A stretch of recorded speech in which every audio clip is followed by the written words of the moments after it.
Graça e paz, irmãos. Tudo bem? É gostoso acalmar a alma, acalmar o coração de uma semana corrida. Bom ver você, André, sua esposa, bem-vindos. Vamos ver a todos aqui de novo. E a minha oração sempre é essa, que a fidelidade do Senhor faça e continue fazendo tudo aquilo que Ele tem para cada um de nós. Então, nesse ambiente, nesse clima gostoso, abra sua Bíblia na carta de Paulo aos Romanos, capítulo 12. Na semana passada nós lemos do verso 1 ao 3, hoje nós vamos ler o verso 4 em diante.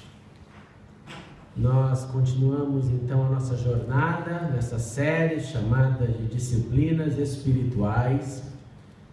E deixa eu só te lembrar, antes de nós lermos, nós falamos sobre a disciplina da Bíblia e da leitura, a necessidade de ouvir Deus, a necessidade de colocar a leitura como um exercício, a necessidade de ver o nosso conhecimento crescendo no conhecimento da Bíblia e também em outras leituras, em outras literaturas.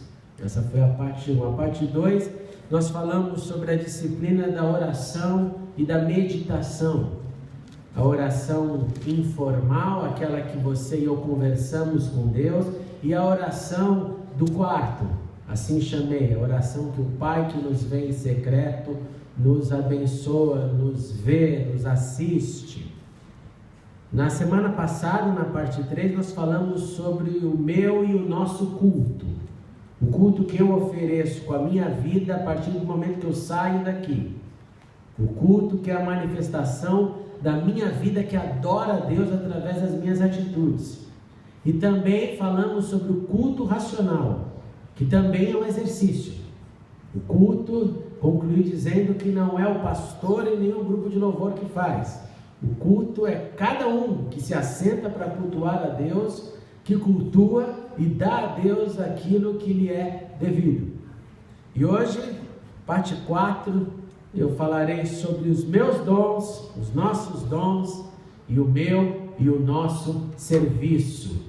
Dons e serviço é a disciplina espiritual de hoje. Romanos 12, 4 diz assim: assim como cada um de nós tem um corpo com muitos membros, e esses membros não exercem todos a mesma função, assim também em Cristo, nós que somos muitos, formamos um corpo, e cada membro está ligado a todos os outros. Temos diferentes dons, de acordo com a graça que nos foi dada. Mantenha sua Bíblia aberta, mas nós vamos orar primeiramente. Obrigado, Senhor, pela tua paz.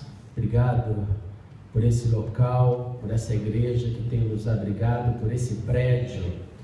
Nós te agradecemos, Deus, pelo ritmo, nós te agradecemos pelo conforto. Tudo isso é sinal da tua misericórdia e, como cantamos, da tua fidelidade. Mas nós queremos honrar esta fidelidade e misericórdia, ouvindo nesta noite uma vez mais a tua palavra e tomando as resoluções que precisamos para viver a tua palavra, para que possamos desta forma glorificar o nome do Deus misericordioso que tem nos dado mais do que merecemos. Então agora abre o nosso entendimento, o nosso coração e a nossa mente, em nome de Jesus. Amém e amém. Todos nós temos dons. Alguns possuem dons mais visíveis, outros possuem dons dons daqueles de trás da cortina, dons que poucos enxergam, mas todos nós temos dons. Eu posso desenvolver o meu dom, eu posso calar o meu dom, eu posso expandir o meu dom em dimensões múltiplas, em dimensões que não dá para prever.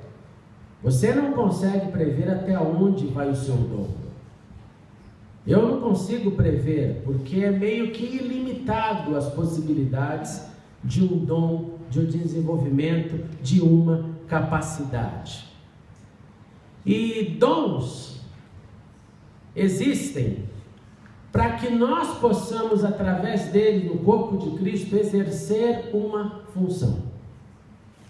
Eu tenho então um dom, esse dom eu manifesto através do serviço. E na manifestação do meu dom e do serviço, eu cumpro o propósito de Deus que me salvou, que deu o maior dos dons, que foi Jesus, seu Filho, para morrer, para nos salvar, de modo que nós fomos salvos para servir. Nós somos capacitados para dividir. No corpo de Cristo, ninguém, escute isso com atenção, é capacitado para dizer: eu tenho capacidade, gozo da minha capacidade, e ninguém é beneficiado por ela. Pelo contrário, eu sou capacitado, eu posso expandir as minhas capacidades para dividir com você. E você ser abençoado pelos meus dons e capacitações que vêm de Deus, e eu também poder ser beneficiado pelos seus dons e pelas suas capacitações. Nós então primeiro fomos servidos. A relação com Deus não começa eu servindo a Deus, mas começa Deus servindo o homem. Deus nos serviu, Deus continua nos servindo, e Deus continuará a servir os seus filhos, porque o amor dele é maior do que o nosso, e isso nós já percebemos. A razão já nos deixa entender que o servir dele é bem maior do que o nosso. Segundo ponto, se hoje eu e você estamos aqui sentados, e cristãos estão sentados ao redor do globo, no que chamamos de igreja, é porque a igreja primitiva, os primeiros, repartiram os seus dons. Foram chamados, capacitados por Deus. Deus expandiu as suas capacitações, primeiramente com fé, depois com coragem. Que você não pode se esquecer que a igreja primitiva se expandiu bastante. Mas se você não tivesse coragem lá para enfrentar perseguição, leão, morte, crucificação, não teria como você se tornar um cristão. O cristianismo no início então vinha com essa força da necessidade da coragem. Era uma decisão que poderia, e na maioria dos casos, levava a pessoa ou a ser um fugitivo do império, ou acabar morrendo. Então o cristianismo no início era aquilo que foi prometido para Paulo. Lembra o que foi prometido para Paulo? Quando Ananias vai orar para Paulo, que está cego em Damasco, Ananias está morrendo de medo, porque sabe da fama do apóstolo, fama de quem persegue, fama de quem coloca no cárcere os seguidores de Cristo. E Deus olha para esse homem e fala: eu quero que você vá lá orar por ele. Nenhum de nós iríamos querer orar por um perseguidor. É como se Deus falasse: vai lá orar por aquele militante do Estado Islâmico. No mínimo, nós iremos questionar os mais corajosos. Nós já falar: não, no way. Agora, quando Ananias está nessa conversa com Deus, é para ir mesmo? Você tem certeza? Porque quando Ananias coloca os fatos para Deus, ele está tentando convencer Deus que essa não é uma boa ideia. Não é uma boa ideia orar por esse homem. Aí Deus dá a resposta do que era o chamado de Paulo. E a resposta de Deus foi: importa que ele conheça e que ele entenda o sofrer pelo meu nome.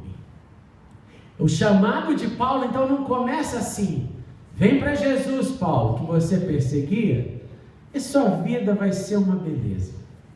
Vem para Jesus, Paulo, para de me perseguir, que daqui para frente tudo vai dar 100% certo, alegria no rosto, você não vai ter mais problemas, não. Importa que você entenda o tamanho do sofrimento, e sofrimento por causa do meu nome.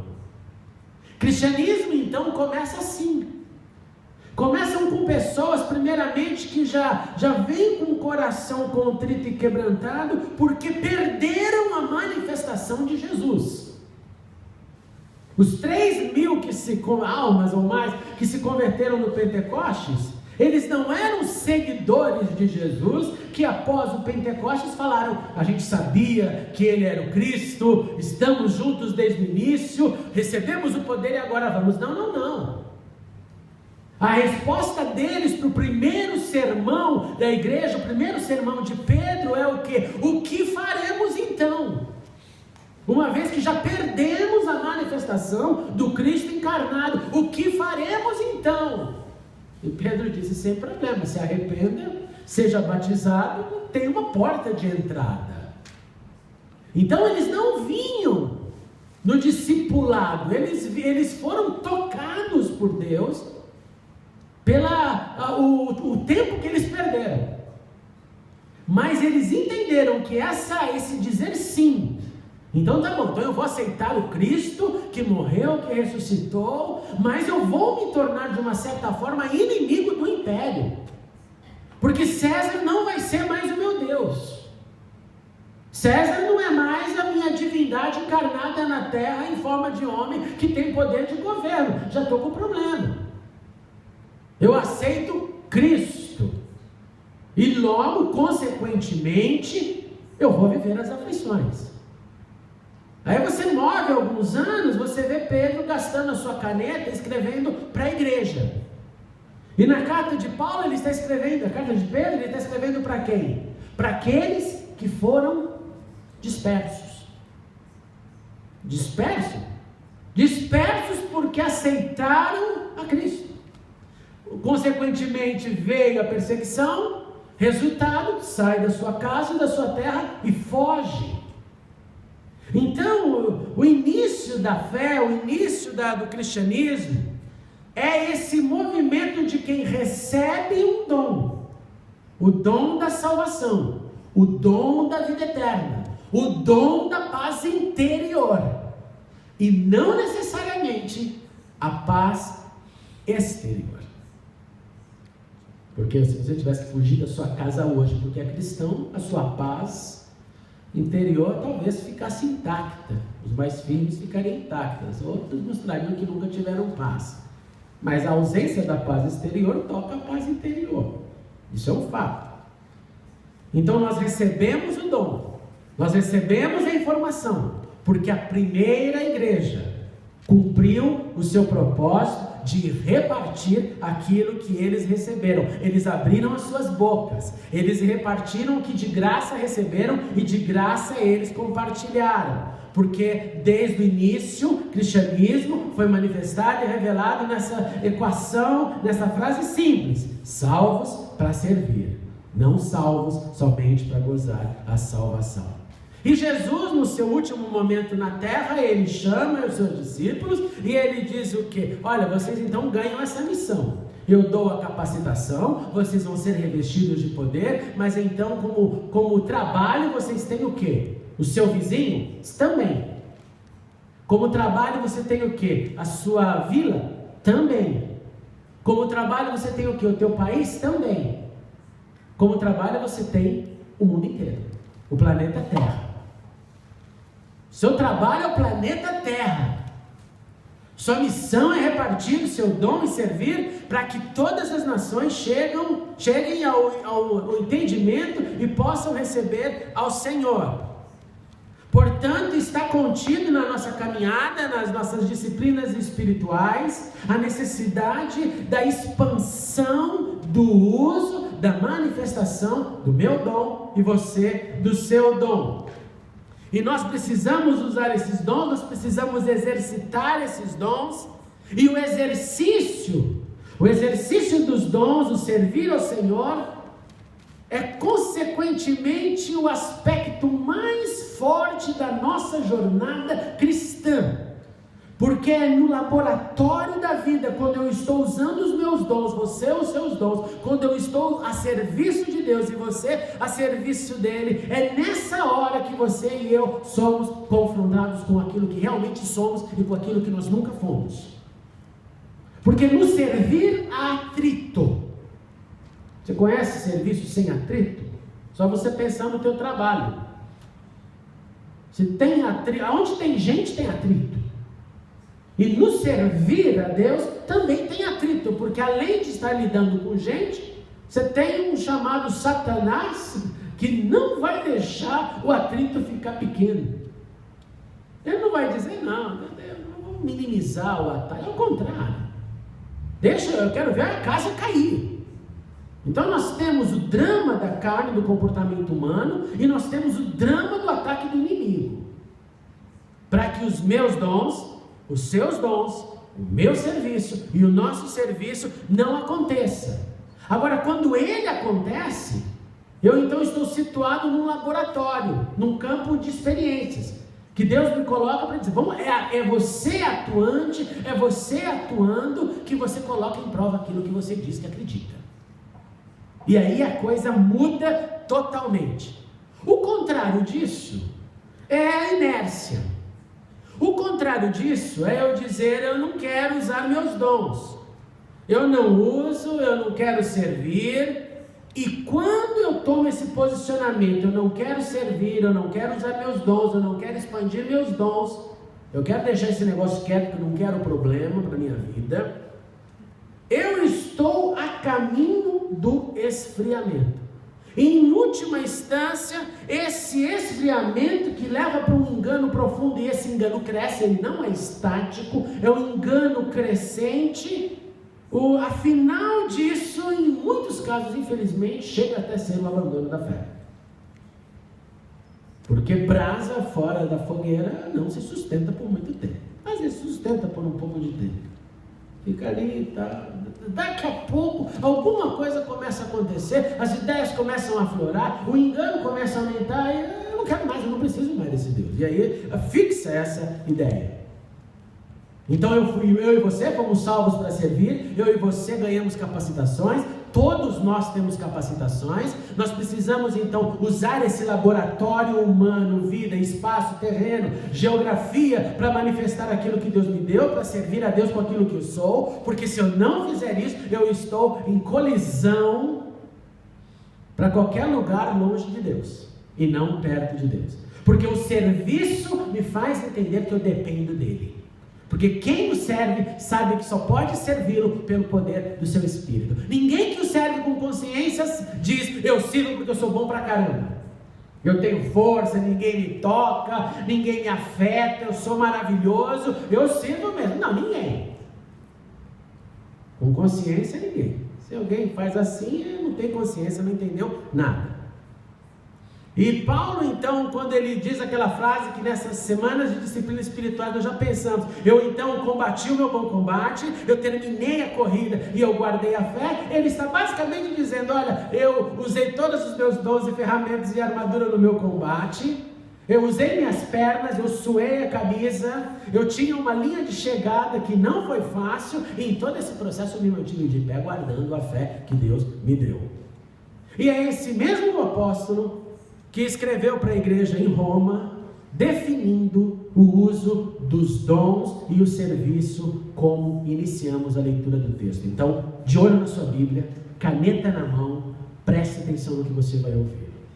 De novo o verso 4. Assim como cada um de nós tem um corpo com muitos membros, esses membros não exercem todos a mesma função, somos diferentes, assim também em Cristo nós que somos muitos, formamos um corpo e cada membro está ligado a todos os outros. Paulo começa então no seu exemplo, na sua exemplificação de dons e serviços, dizendo que nós somos plural, bendito seja Deus por isso. E isso é tão bonito que nós temos em Moisés a afirmação de que melhor é ser plural problemático do que singular na falsidade ou no problema do possível orgulho da singularidade. Quando Deus falou, Moisés, vamos matar todo mundo, deixa eu matar todo mundo, começo de novo, começo a partir de você. Ele fala, não, Senhor, não. Quando Deus mexe com o ego dele, mas você é legal, você me vê, você fala comigo, você me obedece, né? Esse pessoal aí não. Ele fala, não, Senhor, o que vão dizer a seu respeito? Então Moisés, e o Moisés, hein? O Moisés que chegou a perder o visto para Canaã por causa do povo, que levou ele à loucura a ponto de ele não conseguir mais obedecer a Deus por um único momento da sua vida, que ao invés de falar, violentamente bate numa pedra. Plural é mais legal, porque o plural, o diferente, manifesta tudo que Deus é. E Deus não é singularidade. Já começa pelo que Ele é como ser, que chamamos de Pai, Filho e Espírito Santo. Já é plural no seu nome. Elohim já é plural no seu nome no hebraico. Deuses, seres, todas as explicações de que isso é majestoso, isso é criado, mas é plural, gramaticamente falando, plural. Então Paulo está dizendo, nós somos também parte desse plural, dessa pluralidade. Nós somos muitos, nós somos diferentes, nós temos várias funções. Em outras palavras, cada um tem um ramo, cada um tem uma identidade, cada um tem uma singularidade na pluralidade que somos, mas nós somos também partes de um mesmo mecanismo. Nós somos também parte de um só corpo, e esse é o corpo de Cristo. Então Paulo primeiro está dizendo, antes de pensar na especificação que você tem, lembre-se que a sua especificação é diferente do que está do seu lado, que é diferente do que está lá do outro lado do planeta. Mas se estamos falando de pessoas parte do corpo de Cristo, o corpo é o mesmo, o mecanismo é o mesmo. Ele está dizendo, fazendo uma comparação com o corpo humano, e eu acho que essa comparação que Paulo faz é fantástica, porque é fácil para a gente entender. Basta você olhar para o seu corpo e perceber que cada órgão tem uma função. Então é lindo como Paulo começa a chamar a atenção sobre isso. No meu corpo tem vários órgãos, cada um com uma função, e tudo funciona guiado por uma mente. A minha mão não vai dar um tapa na minha cara, e a minha mente diz para ela, não faça isso, certo? Existe um comando central. Paulo está invocando tudo isso para te mostrar, você tem uma singularidade, mas você faz parte de um mecanismo maior. Paulo está apontando, Paulo está celebrando nesse verso a diversidade, a variedade de dons e funções com o mesmo propósito. Ele continua, temos, olha na sua Bíblia, diferentes dons de acordo com a graça que nos foi dada. E aí ele vai começar a dar alguns exemplos.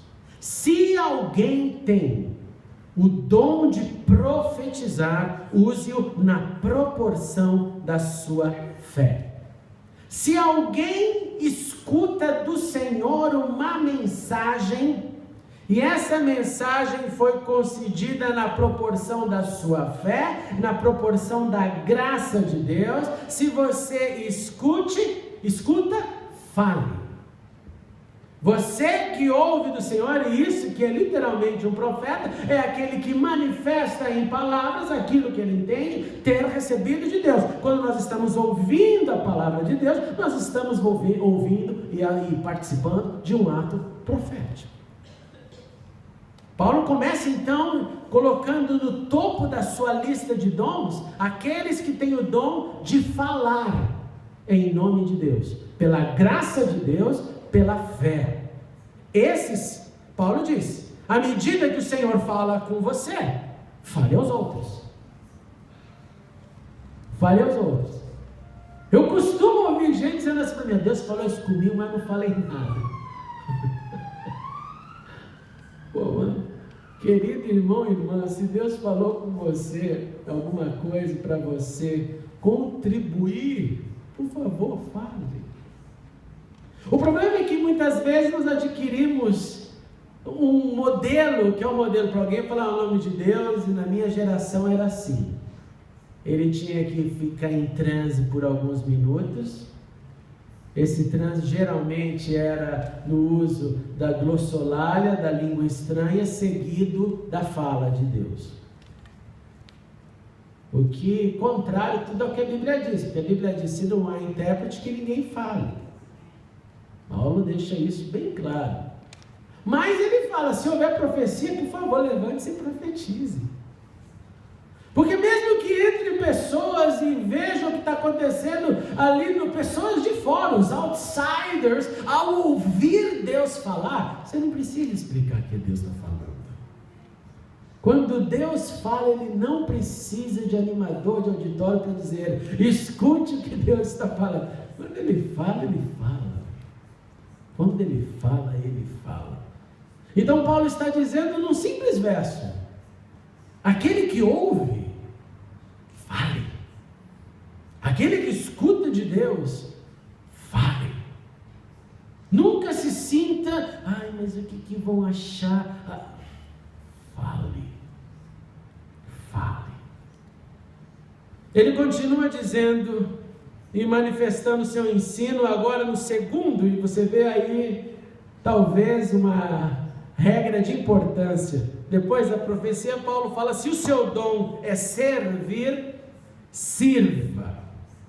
Isso é o que nós chamamos também no contexto eclesiástico de o dom de servo. Fulano é um servo, fulana é uma serva. O que significa isso? Não importa a função, não importa o trabalho, não importa a atividade, o coração é serviçal, o coração é de quem tem prazer em servir. Olha que lindo, Paulo classifica o profeta, mas o segundo da sua lista é o serviço geral, porque o serviço geral é o serviço do dia a dia, não precisa necessariamente de uma função, não, isso eu não posso fazer porque não é meu dom, não, servir em qualquer situação, Paulo disse, você então tem esse dom, esse chamado, não importando a função, ou importando o momento, simplesmente sirva. Eu gosto daquele ditado bonito, né? Se você não serve, como que é? Para ser, você não vive para servir, você não serve para viver. Paulo continua, se é ensinar o seu dom, ensine. E ensino, para quem tem o dom, sabe que não é simplesmente isso. E aqui está o equívoco. Eu tenho o dom de ensino, vou lá, vou abrir a boca, vou começar a falar um monte de coisa, vão ter que me engolir. Meu Deus, eu queria que fosse assim. Você tem o dom de ensino, significa, você acabou de assinar um contrato, da vida inteira você vai ter que continuar aprendendo, porque só ensina quem aprende. Quem não aprende, carrega somente tesouros velhos, não consegue reter algo novo. Então, quando Paulo simplesmente coloca uma frase, se é ensinar, ensina, ele está dizendo, aprenda, porque senão você não vai ter o quê? Ensinar. É a sua vida, é a sua pesquisa, são as suas reflexões, é o seu preparo. Ensine. Pais, nós precisamos de dom de ensino em casa. Ah, mas não é muito minha área, você tem um grande problema nas mãos. Se você não conseguir ensinar os seus filhos, eles não vão aprender o que deve, porque o que não deve, você não precisa nunca se preocupar. A oferta é enorme lá fora, sobre o que eles não deveriam aprender. Está no telefone deles o que eles não deveriam aprender. Está nas navegações, está nas conversas escolares o que eles não devem aprender. Mas o que eles devem aprender está comigo e com você. Então não se equivoque quando você pensa, Paulo está dizendo também dom de ensino aqui para o pessoal. Ensino. Paulo não está dando classificação exata. Eu preciso aprender para ensinar. Paulo prossegue dizendo, se é dar ânimo, que assim faça. Se você se sente feliz em animar o cansado, se você se sente útil quando você anima o preguiçoso, porque o cansado às vezes é mais fácil do que o preguiçoso, porque o preguiçoso dá raiva, não dá raiva? Você vê o camarada lá reclamando da vida, você fala o que você está fazendo? Ah, não sei. Você já fica, não vou falar nada, não vou animar nada, você é um folgado. Se o seu dom, se você sente essa força para encorajar, encoraje, anima, seja o preguiçoso, seja o acomodado e também o que sofre. Eu fiquei extremamente feliz essa semana, vocês sabem que eu estava lá na França, mas de eu receber as mensagens e perceber a movimentação, que é a movimentação de pessoas tentando dividir oração, dividir ânimo. Porque quem sofre precisa de ânimo. E quando alguém sofre muito, mais ânimo ele ainda precisa. E isso é dramático para todos nós. Eu preciso então entender qual é a medida do ânimo que eu preciso receber de você e qual é o ânimo que eu posso dividir com você para você se sentir animado, encorajado para continuar, para fazer, para mudar, para encarar o problema. Então, a primeira coisa que eu queria te dizer é well done por todo o ânimo que foi gerado nessa semana na igreja devido à circunstância da Amanda que está em casa. Bendito seja Deus por isso. Eu vivi também algo no hospital que eu preciso compartilhar com vocês sobre ânimo. Eu estava lá com a Sabine no dia dela sair do hospital e na frente da cama, vocês sabem disso, os hospitais aqui, aquela enfermaria, várias camas. Na cama da frente tinha uma situação daquelas. Um adolescente com 14 anos que teve simplesmente um derrame, não vai mais falar, não vai mais se mexer, deitada numa cama. E eu estava ali presenciando o momento que a avó chegava para ver aquela situação. Terrível, terrível. Para completar o quadro, eles tiveram que fazer uma inserção de uma sonda porque ele não consegue comer. E nisso ele começa a gritar. A mãe não consegue permanecer ali, sai correndo da cortina com as mãos nos ouvidos e começa a andar. Irmãos, me deu um negócio, falei, meu Deus, eu falei, sabe, deixa eu ir lá. Eu fui, na hora que eu fui, ela correu, ela estava tão desesperada, falei, pode ir, pastor, porque eu estava ali com elas, eu não queria deixar, pode ir, pastor, eu fui. Na hora que eu cheguei diante dessa mulher que eu nunca vi na vida, eu só abri meus braços. E ela me abraçou. Eu abracei ela. Abracei ela. Ela imediatamente, sem eu dizer uma palavra, ela falou, eu estou me sentindo um lixo, porque eu não estou tendo força de ver meu filho nessa situação, sem dar a mão para ela. Eu falei, não se sinta um lixo. Eu comecei a ministrar na vida dela, ânimo. Até a sonda ser inserida, aí nós voltamos juntos, eu fui até a cama do filho dela. Passou alguns minutos, eu continuo lá com a Sabina, ela olha para mim de novo e olha e vem com o bracinho aberto para mim de novo, me abraça, obrigado pelo encorajamento, obrigado pelo suporte que você me deu naquela hora. Inclusive é uma questão para nós orarmos. Mas quando você lê na Bíblia Paulo dizendo, se é dar ânimo que assim faça, em nome de Jesus se sensibilize pelo poder que é animar alguém. O que pode resultar esse incentivo dado através do meu toque do Senhor? Quantas situações nesse mundo, quantas pessoas despertaram por sonhos e sonos profundos que estavam, porque alguém deu uma cutucada e falou, você não pode continuar desse jeito. Você está perdendo sua vida, os seus dias, os seus anos, você não percebe que você está... O deserto é pouco para você. Porque já passou 40 anos. Se o teu dom, se você percebe situações, momentos em que ânimo é a chave, faça-o. Se é contribuir, Paulo continua, veja na sua Bíblia, ele diz que contribua generosamente.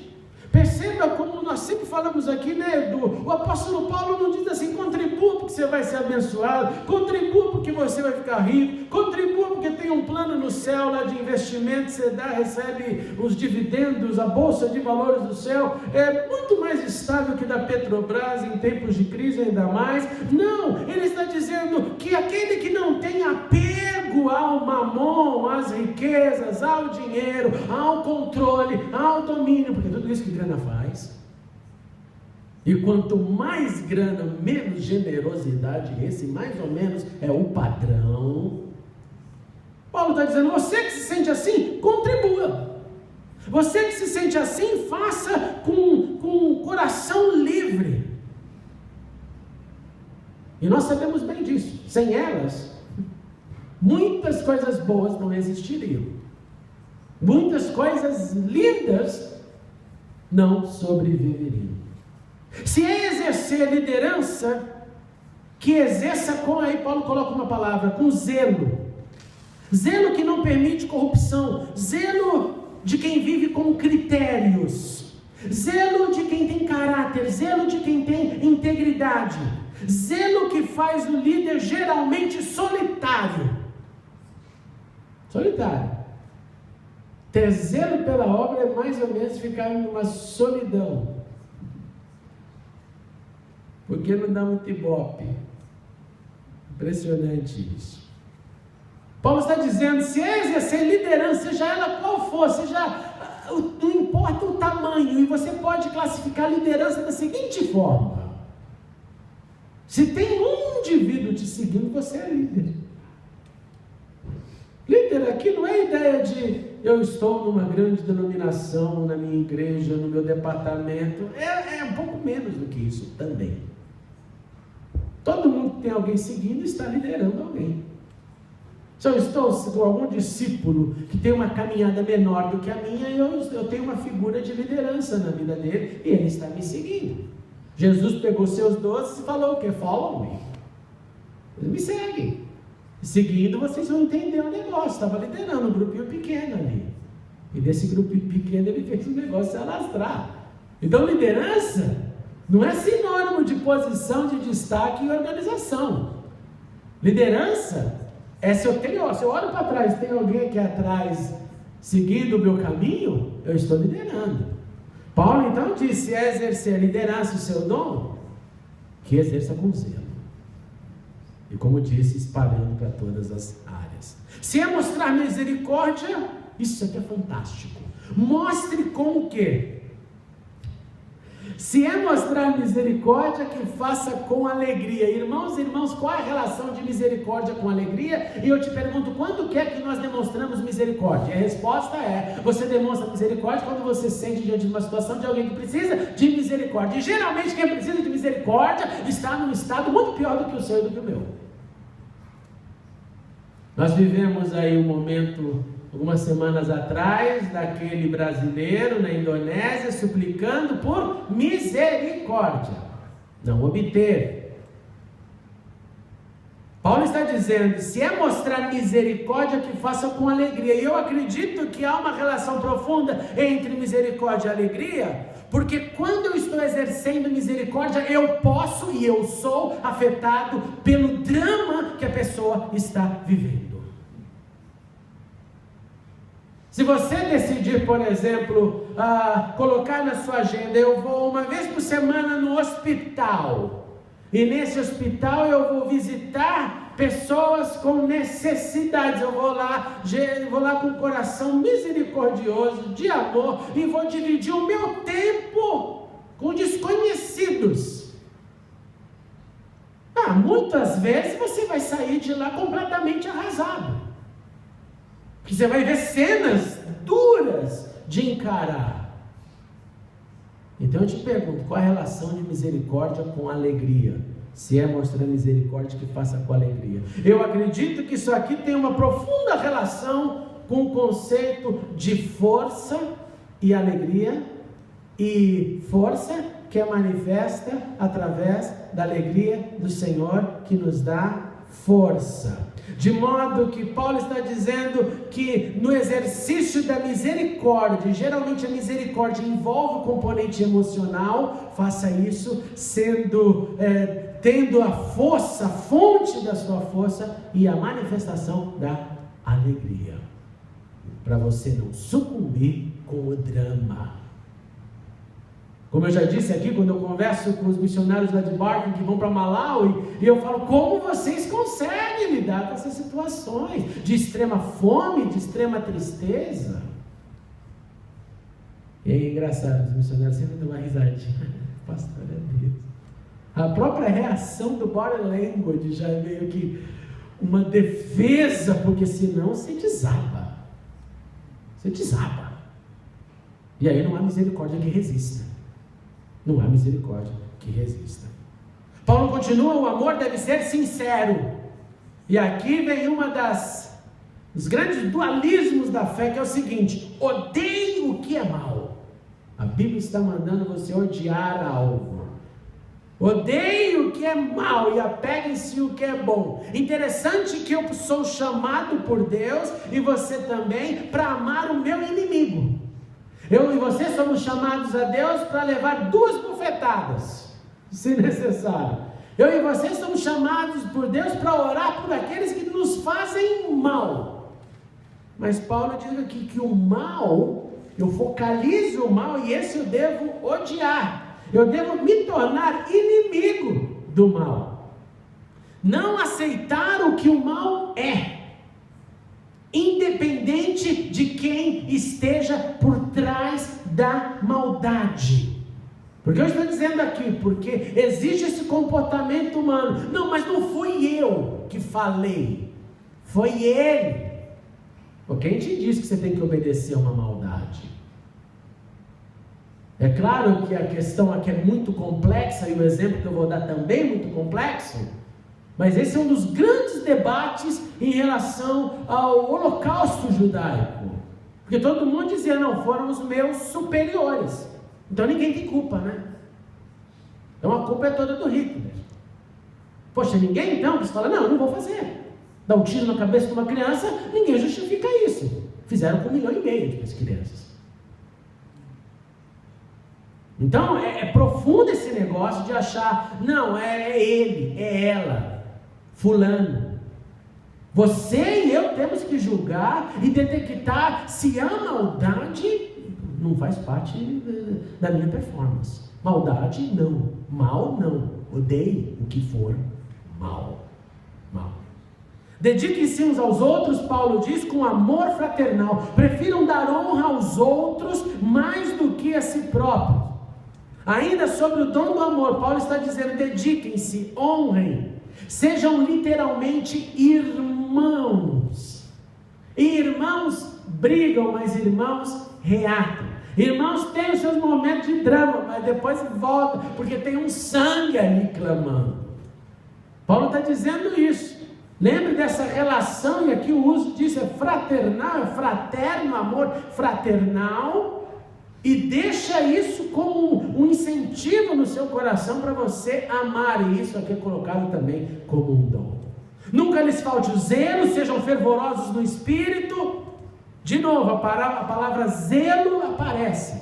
E agora não condicionado para quem lidera, mas condicionado para todos nós, para que sejamos fervorosos, para que sejamos zelosos, fervorosos no espírito, não nos faltando zelo, compromisso, cuidado de quem protege.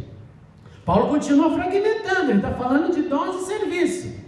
Ele vai nessa overdose de possibilidades, de atitudes, e aí ele vem, gente, alegrem-se na esperança, sejam pacientes na tribulação, perseverem na oração. Que dom necessário, o dom da paciência.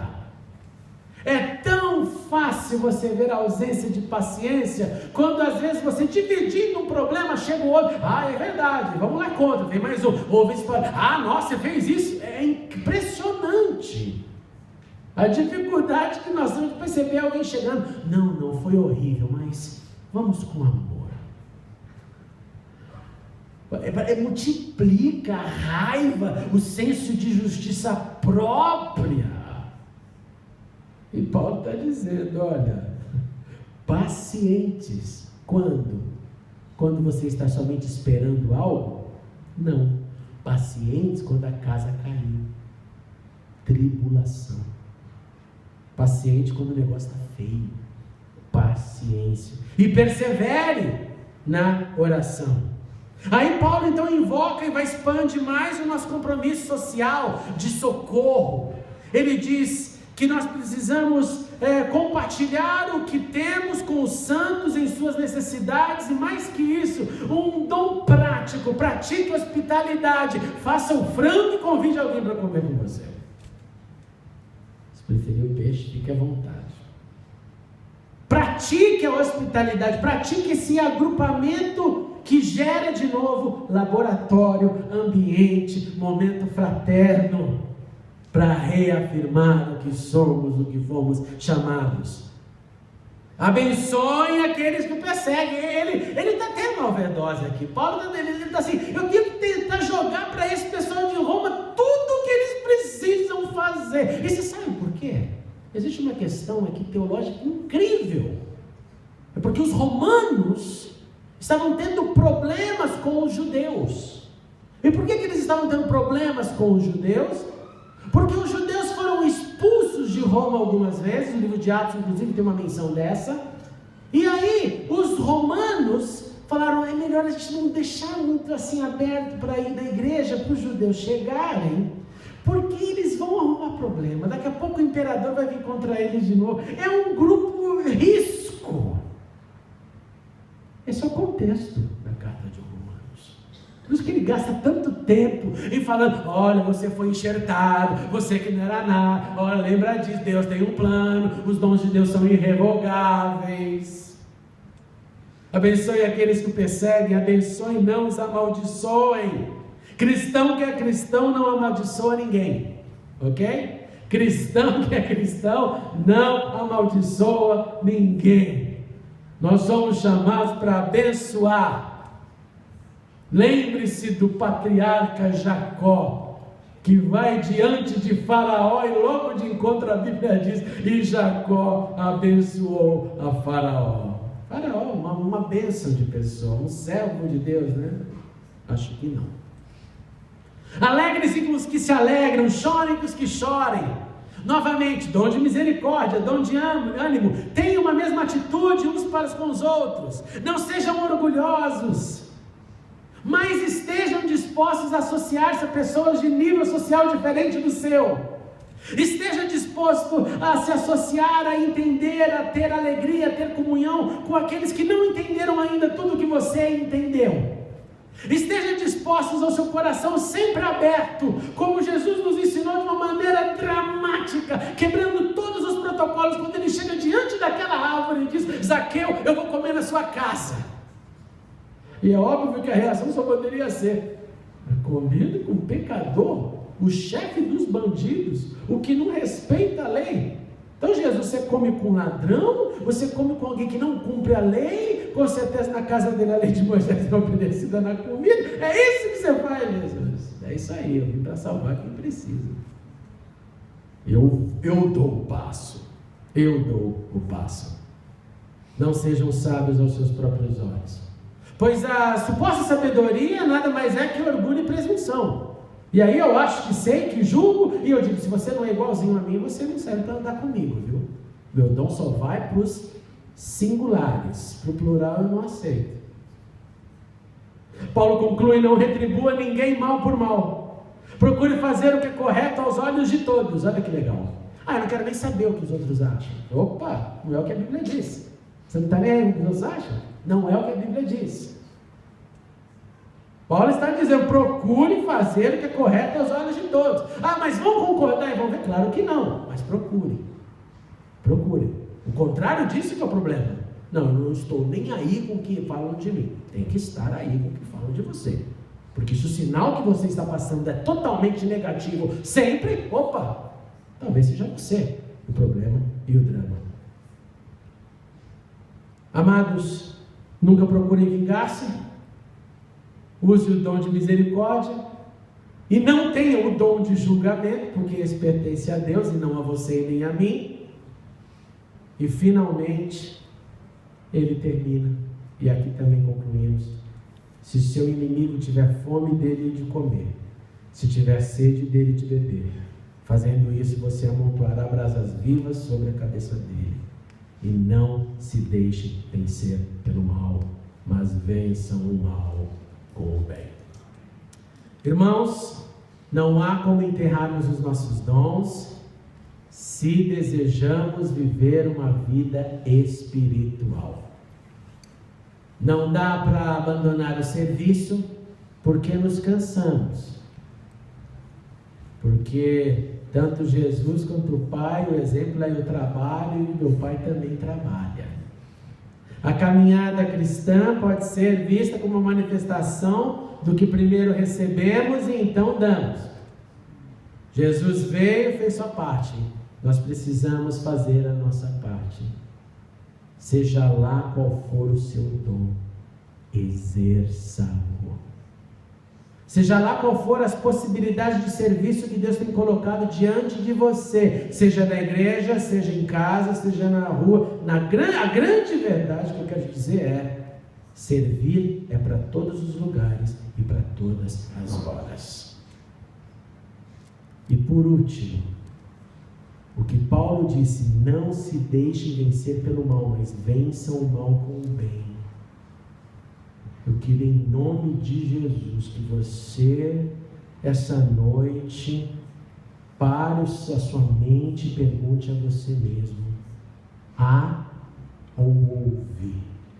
Ouça isso. Há ou houve algum mal que parou, que bloqueou o meu dom na minha vida? E se há ou se houve algum mal que bloqueou os dons de Deus na sua vida, o seu serviço, em nome de Jesus,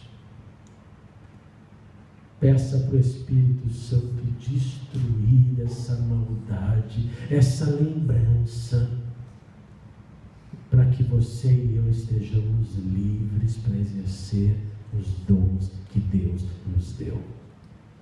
Sejam eles traumas, sejam eles elementos que foram encapsulados pelo seu ser, seja eles quais forem, vença o mal com o bem. Vamos ficar de pé. Como anda seu dom em ação, o seu serviço no corpo de Cristo? Vamos orar. Pai amado, diante de Ti nós continuamos sabendo que o Senhor é grande e poderoso para usar seres tão insignificantes, pessoas tão pequenas como nós somos. Porque pelo poder do Teu Espírito em nós nos tornamos, retemos, ganhamos a mente de Cristo que nos dirige. E pela mente de Cristo que nos dirige, nós podemos então usar os nossos dons a serviço do Teu reino.